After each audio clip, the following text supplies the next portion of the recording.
why is Tom running in every damn one of these movies? Tom, you're going on 70 now, bro. You can stop running now. Okay, this brother runs and he runs very fast. I mean, he could beat my fat ass running, that's for sure. But I was like, damn. I said, I wonder who would win in a race between Tom Cruise and Cat Williams. All right, because Cat Williams, I think he ran like a 4.40 or something like that. I said, yo, they should have like a celebrity race, Cat Williams versus Tom Cruise, man. Who would win that? You know what I'm saying? Cat Williams' perm versus Tom Cruise's hairpiece. Who would take that one? Who y'all got?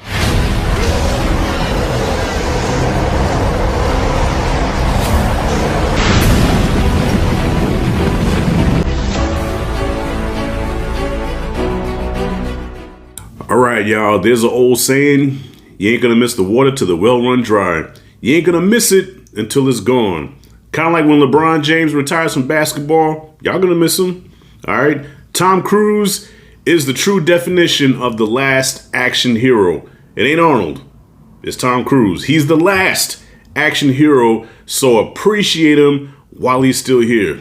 I just got done watching Mission Impossible: The Final Reckoning. Now, mind you, I am not a big fan of the series until recent. All right, it wasn't until Fallout that I became a fan where I'm like, okay, I think I can fuck with these movies. Now, I did see the second one way back in the day.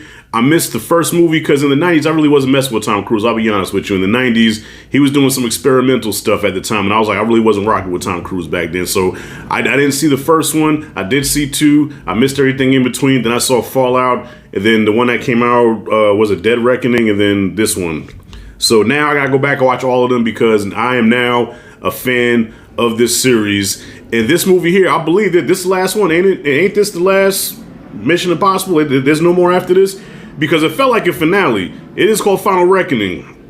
And Tom Cruise is getting older. As much as that man is trying to hold on to his youth, all right, I don't know if that's a hairpiece or what, but for some reason that shit didn't look natural on him. You know what I'm saying? You start to see the wrinkles in the face. Look, we're all getting old. I'm getting old. Look, I got the deputy dog shit happening with the cheeks, okay? We all getting old, man. So I'm thinking this the last movie. This is the last of the Mohicans. And it felt like it because we got a flashback in the beginning, and instead of doing a recap from the last movie, like as scenes went on, they would show like little flashes and shit, okay, reminding us, okay, remember this happened in the last movie. So this time around, the entity is back, the AI. All right, Skynet / Ultron all in one. The world's about to come to an end. This ain't Marvel, so we ain't got the Avengers, we ain't got the Justice League, we got Ethan Hunt. That is our last hope. Angela Bassett is our president. Okay, we finally got a black woman in the presidency. Okay, and looked like she did a damn bang up job. So listen, don't rule it out. We might get a sister in office soon, man. So yeah, the world is depending on him. He has his team together. All right, not like the Fast niggas, but his team, and everybody played their part to the T. Everybody in the team, especially how you say her name, Haley Atwell. What up, fine? So. Yeah, man, everybody did their thing here, man. Yo, Tom Cruise went out with a bang. He shows why, listen, I'm the man. I still got it. And there's a sequence I got to do with an airplane. It was in the trailer, so shut up. But I tell you what, I don't smoke, all right? But after I watched that scene with the plane, I needed a cigarette. I needed 2 cigarettes, all right? I was about to go to the store and get some Newport menthols, all right? Like the shit my mom used to smoke back in the day. I was ready for some Newports, y'all, because that shit had my nerves bad. I'm gripping the seat like this. And the thing about it is, there's a couple of scenes like that in this movie. There are some scenes of real danger. And the funny thing about it is, you know it's Tom Cruise. He ain't gonna die. But the way it's shot, the danger is so crazy where it's like, okay, I know he's not gonna die, but still, how the fuck is he gonna get out of this? You know what I'm saying? Like, they did a great job with the suspense building. The action sequences worked. There's a scene that has to do with the underwater sequence. I don't know if that was to show off Tom Cruise's diving skills or not, but if that scene did feel like it lasted a little bit, it overstayed its welcome. At first, it was cool to look at, but after a while, I'm like, yo, why does this scene feel like it's taking about a third of the movie? that shit took a big chunk of the movie out, but it was shot beautifully. Look here, y'all. All the action worked here.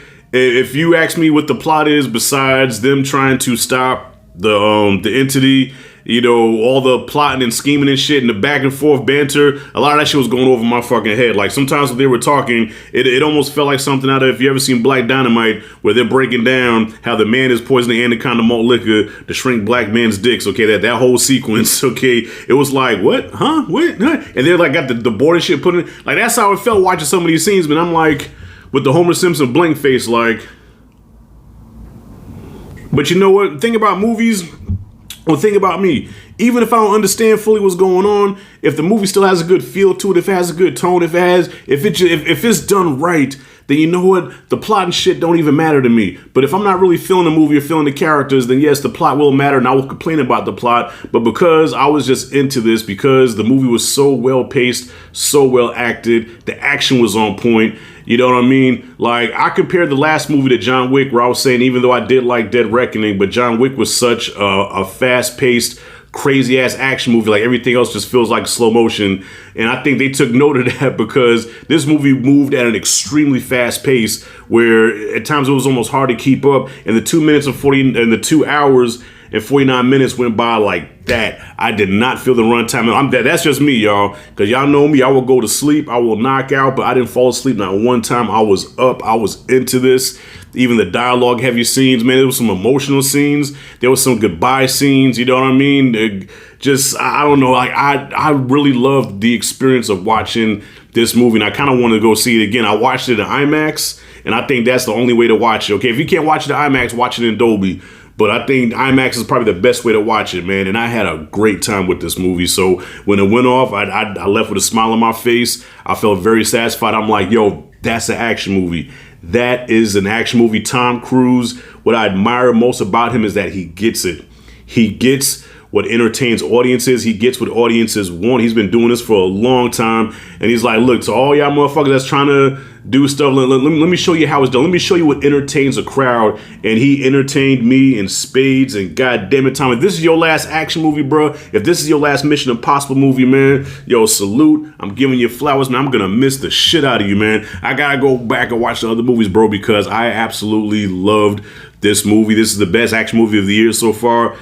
Best movie of the year so far still is Sinners, but I don't know, man. I probably gotta think about that one now, man, because I really walked out enjoying this. I gotta see it again. But with that being said, where am I at? With that being said, yeah, I give Mission Impossible Final Reckoning, I give this an A. There were a couple of nitpicks. Like I said, that underwater sequence that reminded me of The Abyss, it kind of overstayed its welcome a little bit. Kind of like the pod race in episode 1. It just overstayed its welcome just a little bit. Yeah, a couple scenes went a little longer than they were supposed to, but still, I still didn't feel the runtime. Yeah, for some reason, watching that plane sequence, right, I had Indiana Jones in the brain, man. I know something always reminds me of something, right? I see so many movies, but man, I was like, man, I said, what in the Raiders of the Last Crusade and Temple of the Abyss is this, man? I said, God damn.